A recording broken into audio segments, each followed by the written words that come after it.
Principal, Mahatma Phule Education College, all eminent senior professors of the dais and on the dais. Today we have gathered here to talk about cluster formation as a part of NEP. Well friends, before we talk about this, let me tell you a little background of this program. In last week, our institute officials and a principal, we had come over here. We talked with the eminent personality of this campus, and we just had a discussion about that. Should we go for cluster or not? Should we opt it or not? Is it really necessary for us or not? Then we had discussion. On the basis of this, it is being decided over there that it is okay with all the institute officials, but along with that, it is necessary to percolate this same information towards the staff of all these three institutions: Vigyan Mahavidyalaya, Haptic Education Society, and Mahatma Phule Education Society. So, on the basis of that, all the officials, they decided that we should come together, and today we are here. As just now the anchor just announced here that there will be two sessions. I am going to talk about particular topic, that is cluster formation, and Dr. Prashant Bhagat is going to talk about overall some ideas about NEP. Let us start about just brief historical information of NEP. National Education Policy in India first arrived in 1968. It was drafted by Kothari Commission. Kothari Commission ने 1968 साली in the tenure of former Prime Minister Indira Gandhi, that draft was declared and it was implemented. After that, 1986, again it is redesigned during the tenure of Rajiv Gandhi. 1986, second national education policy being implemented in India. Afterwards, in 1992, some minor changes made in the education policy that was drafted during the tenure of Rajiv Gandhi. So that minor changes made during the tenure of former Prime Minister P.V. Narasimha Rao, and afterwards, after 34 years, in 2016, it was decided to go for new education policy and to change entire system of education. During the tenure of HRD Minister Honorable Smriti Irani, she formulated one committee, and it was asked to get the suggestions from throughout the country and draft one policy. That committee collected all the suggestions, and on the basis of that, they formulated kinds of a draft. But it was partly accepted and partly not accepted. Afterwards, in 2019, Dr. K. Kasturi Rangan, the person who was the eminent person of ISRO earlier, under his presidency, one more committee formulated, and that committee drafted under the presidency of Dr. K. Kasturi Rangan, and whatever the draft they have drafted on the basis of suggestions collected from each and every corner of the country. There was not a single Panchayat Samiti, there was not a single district, single taluka excluded to collect all the information for this draft. So it is clear, this draft is formed on the basis of suggestions collected from throughout the country, and almost it is around 628 pages draft. And this 28 pages draft afterwards summarized and presented to all the educational institutes, and that summarized draft we call it National Education Policy 2020. In fact, it was decided by 2020 itself. The policy was about to implement, but because of the pandemic 19, the government could not implement. Government put it on a hold. And after pandemic 19, they started, and that is 2020. So today, coming June 2023 onwards, the policy is being implemented throughout the country. Now, little headlines, we can say highlights of NEP. In short, I can tell you, and then I'll go to my topic, that is cluster formation. So, highlights of this NEP. Regarding highlights, I can tell only one thing. Number one, that is implementation of NEP 2020. This is the first. They have to implement national education policy को लागू करना है all over the country. First target. Second, entire system of education. Earlier it was 10 plus 2 plus 3.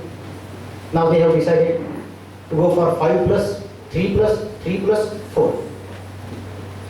Earlier it was 10 plus 2 plus 3. And again higher education again 2. They changed it. And today, in this new education policy, we are going to follow the structure of 5 plus 3 plus 3 plus 4. It means that the child will enter in school at the age of 3. In fact, the first 3 years, it will be the kinds of a nursery education. So as today's education system, we find at the age of 6, the child will be in a first class, in a first standard, first grade. Similarly, in this new education policy also we find the child will be in the first grade at the age of 6. So the first 3 years, it's just a playful education. What education generally children require at their school, at their home. Today they are doing at home. Now it will be officially they will be doing in a school. That's it. And afterwards, next 2 years will be included. So first standard, second standard, that will be the next 2 years. And afterwards, at the age, and in fact at this grade of 6, the candidate will decide, the child will decide. Now look at, this is a little, I feel, it's my personal opinion. You may be not deciding with me, but it's my personal opinion.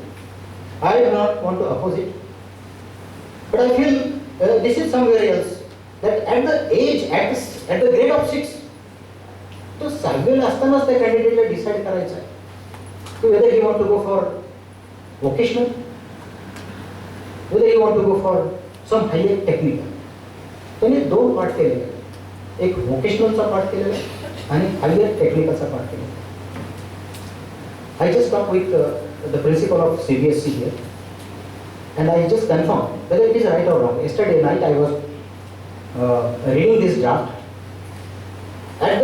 At the page number 44, I found this clause that child has to opt technical higher education at his grade 6.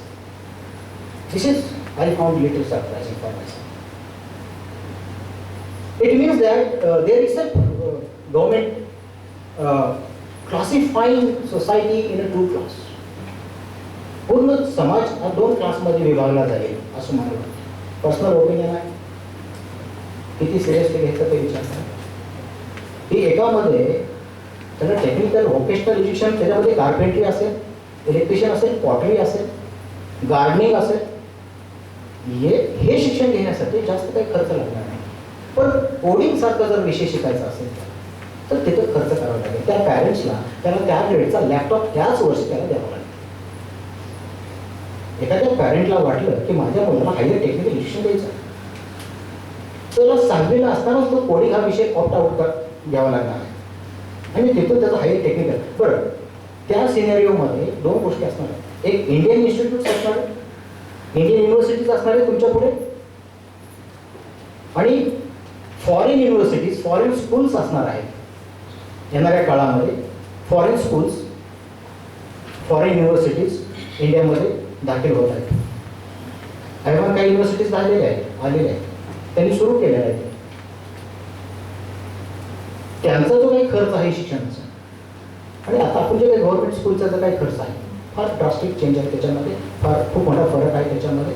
पण जेव्हा तुम्ही technical शिक्षण त्याच्यामध्ये add करता तेव्हा त्याचा खर्च automatically तो वाढतो. ऐवण म्हणजे it is accordingly parents will be suffer and candidate will be suffer. This is what I found. I feel it is a kind of a cons of this educational policy. This is first. Second, throughout his school level, English is completely sidelined.